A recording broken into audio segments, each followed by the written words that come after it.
Okay, here's my 88 Isuzu Trooper. This is a 2.6 automatic. Going to be building this thing into a race car.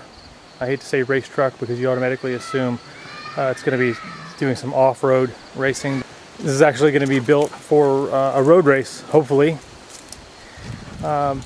Anyway, I've just started disassembly, getting the interior.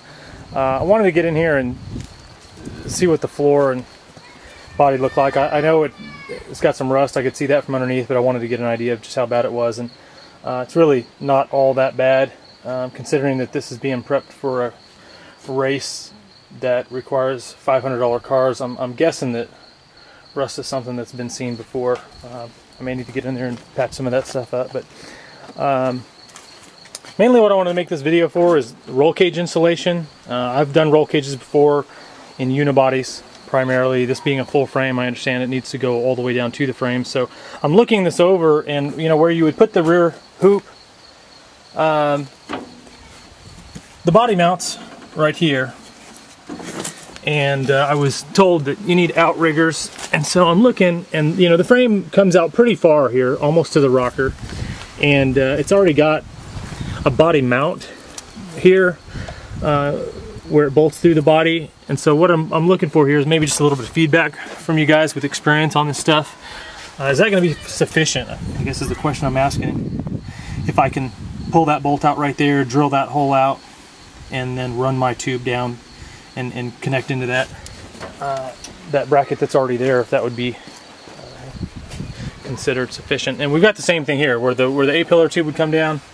I've got another body mount, and again, underneath, this thing comes off the frame there. It's pretty stout bracketry. So anyway, here's the truck. It's actually pretty clean, pretty nice looking. I'm thinking I'll make a pretty decent looking race car. I don't want to show up with something that looks like a total pile of crap. This is a 2.6 liter 4-cylinder.